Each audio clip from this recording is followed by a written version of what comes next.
वेड भाग 30. पायरीवर निनाद बसलेला तिला दिसला. त्याला बघून ती स्तब्धच झाली. भीतीची एक सर तिच्या संपूर्ण अंगभर भिरली. तुम्ही? घाबरतच तिने निनादला विचारलं. किल्ली. निनादने उजवा हात तिच्या समोर धरला. थरथरत्या हाताने किल्ली तिने त्याच्या हातावर टेकवली. तिला पाठमोरी होत तो घराच्या दिशेने वळला. दारावरचं कुलूप उघडून तो सरळ आत शिरला. त्याच्या मागोमाग मैथिली सुद्धा आत शिरली. निनाद सोफ्यावर बसून तो डोकं धरून बसला. पाणी? मैथिलीने पाण्याचा ग्लास त्याच्या समोर धरला. तिच्यावर एक कटाक्ष टाकत त्याने तिच्या हातातून ग्लास काढून घेत समोर असलेल्या टीपॉयवर ठेवला. मैथिलीने स्वतः समोरून बोलावं अशी त्याची अपेक्षा होती. आपण काही विचारायला गेलो की संशय नावाचा कलंक आपल्यावर फासला जाईल म्हणून त्याने शांत बसणं पसंत केलं. तो शांत म्हणून मैथिली सुद्धा शांतच बसली. तुला काही सांगायचंय मला? मैथिली काहीच बोलत नाही हे बघून निनादने विचारलं. ते मी घरीच आली होती. घरीच येत होती. मग श्री आला. ते कॉफी शॉपमध्ये आम्ही थोडा वेळ मला कळलं नाही एवढा वेळ कधी झाला. तुम्हाला न विचारता जायला नको होतं. सॉरी. मैथिली अडखळत बोलू लागली. बस एवढंच सांगायचंय तुला? निनादने विचारलं तशी ती थोडीशी गोंधळून गेली. एकटक त्याच्याकडे ती बघत बसली. हो की नाही फक्त एवढंच मला सांग. निनाद शांतपणेच म्हणाला. तुम्हाला राग आलाय का? मैथिलीने विचारलं. मला माझ्या प्रश्नांची उत्तरं मिळाली नाही तर नक्कीच राग येईल. निनाद उत्तरला. मोबाईल जवळ नव्हता नाहीतर तुम्हाला फोन करून विचारूनच गेली असती. मैथिली म्हणाली. प्रश्न भेटण्याचा नाहीये. प्रश्न वेगळाच आहे. तुला या व्यतिरिक्त मला काही सांगायचंय? निनादने आता थोडं रागातच विचारलं. त्याला पहिल्यांदाच इतक्या रागात बघून डोळ्यातून टिपकं पडू लागली. पटकन डोळ्यांवरून नाजूकशी बोटं फिरवत तिने नकारार्थी मान डोलवली. ओके बोलत तो तिथून उठला आणि सरळ घराबाहेर जाऊ लागला. कुठे चाललाय? मैथिलीने विचारलं. ऑफिस बोलत तो तिथून निघाला. डोक्यात खूप सारे प्रश्न होते. मैथिली कुठेतरी आपल्याला फसवत आहे असं त्याला वाटू लागलं. तिचा मोबाईल खिशातच आहे हे लक्षात येताच तो मागे वळला. ती अजूनही स्तब्धपणे त्याच्याकडेच बघत होती. खिशातून तिचा मोबाईल काढून त्याने टीपॉयवर ठेवला आणि तिथून निघाला. मैथिलीला भेटल्यापासून श्रीला खूपच अस्वस्थता जाणवत होती. तो कामावर आलेला खरं पण कामात त्याचं लक्षच लागत नव्हतं. शेवटी न राहवून त्याने निनादच्या लँडलाईनवर कॉल फिरवला. तो कॉल उचलत नाही हे बघून त्याने निनादसोबत काम करणाऱ्या त्याच्या सहकर्मचाऱ्याचा नंबर फिरवला. निनाद डेस्कवर नाही असं त्याला त्याच्याकडून कळलं. तो आल्यावर त्याला तडक आत पाठवून दे असा निरोप निनादच्या सहकर्मचाऱ्याकडे देऊन श्री शांत बसला. कधी निनाद केबिनमध्ये येतोय असं त्याला झालं होतं. जवळपास तासाभराने निनाद श्रीच्या केबिनमध्ये हजर राहिला. हातात सकाळी निनादने दिलेलं एन्व्हलप असतं त्याच्या. श्रीने त्याच्या हातातील एन्व्हलप बघितलं आणि त्याच्यावर एक कटाक्ष टाकला. डेस्कवर का नव्हतास? श्रीने विचारलं. घरी गेलेलो. जस्ट आलोय. निनाद निर्विकारपणे म्हणाला. श्रीला धरून जी भीती त्याच्या नजरेत असायची ती आज नव्हती. हे ऑफिस आहे, कुठली धर्मशाळा नाही. श्री ओरडला. हा नियम तुमच्यावर सुद्धा लागू होतो. तुम्ही कॉफी शॉपमध्ये जाऊ शकता मग मी घरी का नाही जाऊ शकत? निनाद असं म्हणतात श्री खुर्चीवरचा उठून उभा राहिला. तुला मैथिलीने सांगितलं? श्रीने विचारलं. हे तुमचं गिफ्ट मला नकोय. तुमचं काम ऑफिस रिलेटेड असेल तर तसं सांगा, ते मी करतो. माझ्या पर्सनल गोष्टी तुमच्यासोबत शेअर करणं मी महत्त्वाचं समजत नाही. निनाद हातातील एन्व्हलप टेबलवर ठेवतच म्हणाला.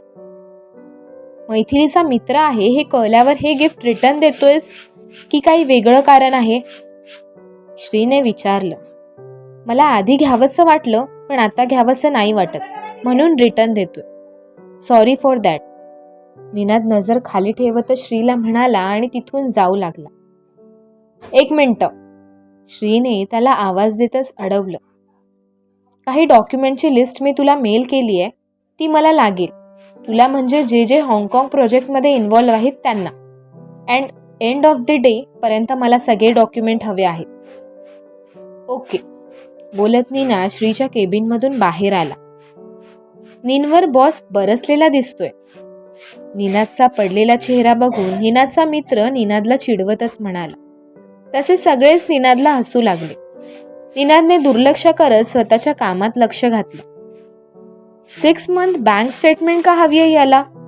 ए सॅम, डॉक्युमेंट लिस्ट चेक केली तू? निनाद आपल्या मित्राला विचारू लागला. मी पाठवली सुद्धा, सॅम म्हणाला. मी पण पाठवली, निनादचा दुसरा एक मित्र म्हणाला. बाकी सगळे डॉक्युमेंट ठीक आहेत, बट बँक स्टेटमेंट का पाठवायचं आपण? निनादने विचारलं. हा डाऊट मला पण आलेला, पण मी जास्त विचार न करता पाठवून दिले डॉक्युमेंट. तू पण दे, सॅम त्याला समजवतच म्हणाला. डॉक्युमेंट खिशात घेऊन थोडी ना फिरतोय मी, माझ्याकडे स्कॅन सुद्धा नाहीत. उद्या पाठवेल मी, निनाद म्हणाला. एंड ऑफ द डे हवेत त्याला, मेल नीट वाच, सॅम म्हणाला. सॅम यार, तो हिटलर त्याच्या बायकोचा खास मित्र आहे. निनादने डॉक्युमेंट उद्या पाठवले तरी चालेल, निनादची मस्ती करतच एक जण म्हणाला. सगळेच निनादला हसू लागले. निनादने सुद्धा हसण्यावरी घेऊन दुर्लक्ष केलं आणि स्वतःच्या कामात लक्ष केंद्रित केलं. पण कितीही केलं तरी मैथिली श्रीच्या गाडीत बसताना आणि श्रीसोबत त्या कॅफेमध्ये जातानाचं दृश्य त्याच्या नजरेसमोरून जात नव्हतं. मैथिली काहीतरी लपवते, पण काय? सरांचं आणि तिचं काही होतं का?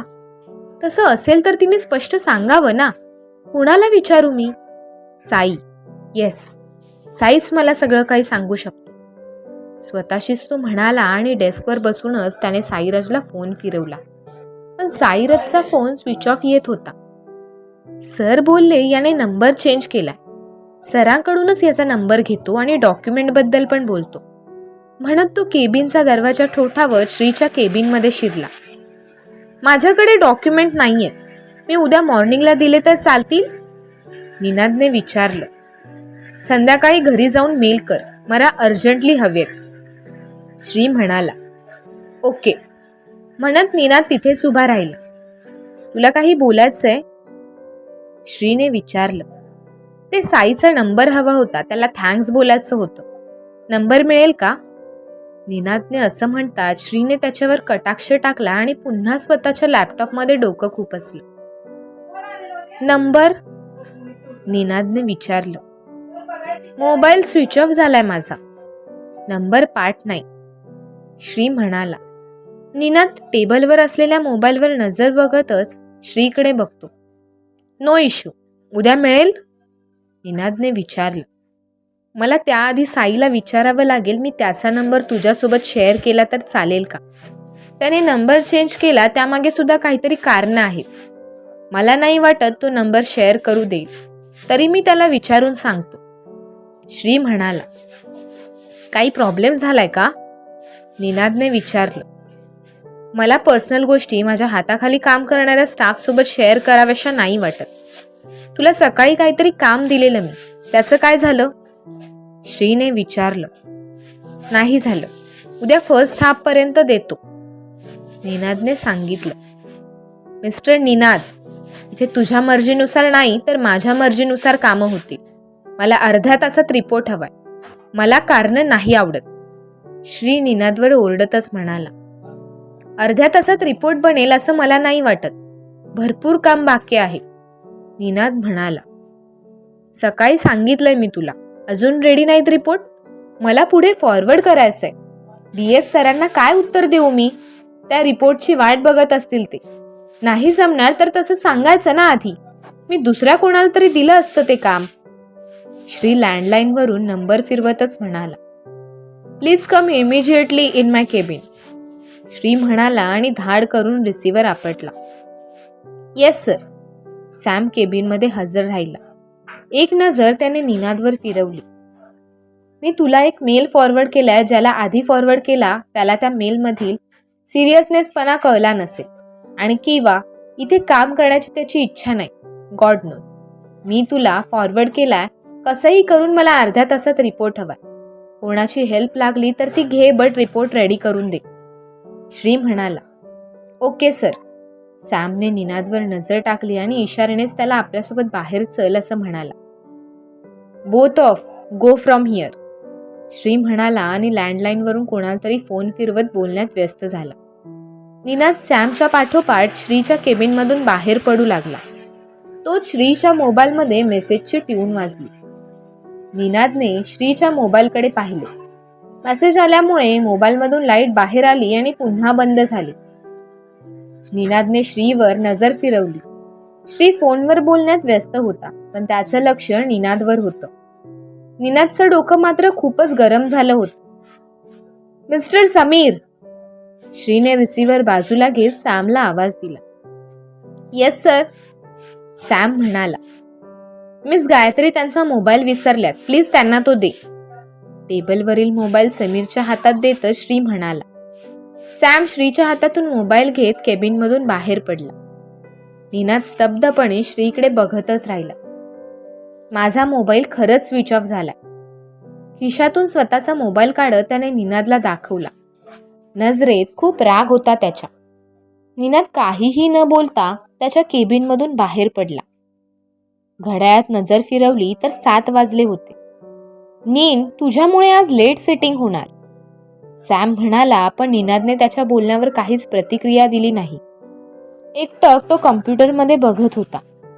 डेस्कवर असलेला त्याचा मोबाईल व्हायब्रेट होऊ लागला. मैथिलीचा फोन त्याला येत होता. मोबाईल रागातच उपडा ठेवत त्याने कामात लक्ष घातलं. सॅमच्या मदतीने श्रीने दिलेलं काम त्याने आटोपलं. सगळं ठीक आहे ना? सॅमने जाता जाता त्याला विचारलं. निनादने डेस्क आवरतच त्याला उत्तर दिलं. बॅग खांद्यावर अडकवत तो सॅमसोबत बोलतच ऑफिस बाहेर पडला. आज ट्रेन की टॅक्सी? सॅमने विचारलं. मी सिस्टरकडे जातोय, माझं काम आहे. बाय. निनाद म्हणाला आणि सरळ बहिणीकडे जायला निघाला. इथे मैथिलीने दोघांसाठीचं जेवण बनवून तयार करून ठेवलेलं. निनादची वाट बघत दरवाजाकडे लक्ष लावून ती बसली होती. निनाद फोन सुद्धा उचलत नव्हता, म्हणून मनावर थोडं दडपण आलेलं तिच्या. रडून रडून डोळे सुद्धा सुजले होते. कोणासोबत या सगळ्या विषयांवर बोलायचं हेच तिला कळत नव्हतं. मामा? स्वतःशीच ती पुटपुटली आणि लगेचच तिने मामाला फोन फिरवला. आज आठवण झाली म्हणायची तुला. मामा तक्रारीच्या सुरातच तिला म्हणाला. मला तुझी आठवण येतेय. रडतच ती म्हणाली. ए बाळा, काय झालं ग राणी? सगळं ठीक आहे ना? मामा तिला प्रश्न करू लागला. तसं सगळं ठीक आहे रे, पण तुझी आठवण खूप येते. खूप दिवस झाले ना भेटून. आई आप्पांची पण आठवण येते, पण आई आप्पांपेक्षा तू आणि मामी खूप जास्त जवळचे वाटता. मैथिली म्हणाली. आम्हा म्हातारीला तुझ्याशिवाय कोण आहे सांग. थोडे दिवस होतील म्हणून घर भरलं होतं. आता रिकामी घर खायला उठतं. तिचा मामा सुद्धा थोडं भावूक होतच म्हणाला. मामा, तुझ्या त्या घरात मला कधी पण घेशील ना? का आई आप्पांसारखं कारणं देत राहशील? मैथिलीने विचारलं. तू काय झालंय मला सांग बघू. माझ्यापासून काही लपवू नकोस पोरी. मामा मैथिलीला विश्वासात घेतच म्हणाला. मैथिली, जे काही घडलं ते सगळं मामाला सांगते. मी आधीच ऋषीला म्हटलेलं ही लपून राहणाऱ्यातली गोष्ट नाही. पण तू काळजी करू नकोस. कोणी असेल नसेल तुझ्यासोबत, मी नेहमी तुझ्यासोबत असणार आहे. अजून वेळ नाही गेली. तू जे काही आहे ते स्पष्टपणे जावई बापूंना सांग. ते फोटो तुझ्या घरापर्यंत आलेत याचा अर्थ निनादपर्यंत पोहोचायला वेळ नाही लागणार. सगळ्यात महत्वाचं, तुझी चूक नाही यात, मग घाबरायचं का सांग? मामा म्हणाला. तू जसं समजून घेतोयस तसं दादा आणि आई आप्पा नाही ना समजून घेत. निनादने रागाच्या भरात घराबाहेर काढलं तर मग कुठे जाणार होती मी? तुला यातलं काहीच माहिती नव्हतं आणि कोणालाच याबद्दल काही सांगायचं नाही अशी सक्त ताकीद दादाने दिली होती. म्हणून नाही सांगितलं तुला. आईसोबत बोलायला फोन केला तरी दादा नको नको ते सुनवत असतो. घरी फोन करणंच सोडून दिलंय मी. मला घाबरत जगण्याचा कंटाळा आलाय रे, मैथिली म्हणाली. जे आहे ते नीनासोबत बोलून मोकळी हो बघू. मी येऊ का तिथे जावई बापूंसोबत बोलायला? मामाने प्रेमानेच तिला विचारलं. नाही नको, मी बोलून बघते त्यांच्यासोबत, मैथिली म्हणाली. बरं, पण गरज लागली तर मी आहे. जे आपल्यासोबत नाहीत त्यांचा विचार नको करूस. जे आहेत त्यांचा विचार कर आणि चूक केलीच नाही मग घाबरायचं काहीच कारण नाही गरांनी, मामा समजवतच म्हणाला. हा विश्वास माझ्या घरच्यांनी माझ्यावर नाही ना रे दाखवला, मैथिली रडतच म्हणाली. बघ, परत तुझं तेच. आता झालं गेलं, जा बघू विसरून, मामा म्हणाला. विसरता नाही येत, मैथिली रडतच म्हणाली. प्रयत्न तर करता येतो ना, मामाने विचारलं. मैथिली म्हणाली. मामासोबत बोलून तिचं मन बऱ्यापैकी हलकं झालं होतं. कधी एकदाचा निनाद येतोय आणि त्याच्यासोबत बोलून आपण मोकळं होतोय असं तिला झालं होतं. रात्रीचे 10 वाजून गेले पण निनाद अजून काही घरी आला नव्हता आणि त्याने तिला फोन करून आपण उशिरा येऊ असं कळवलं सुद्धा नव्हतं. ती पुन्हा त्याला फोन लावायला जाणार तोच निनादच्या बहिणीचा तिला फोन येतो. आता काय होईल पुढे कळेलच पुढील भागात. धन्यवाद.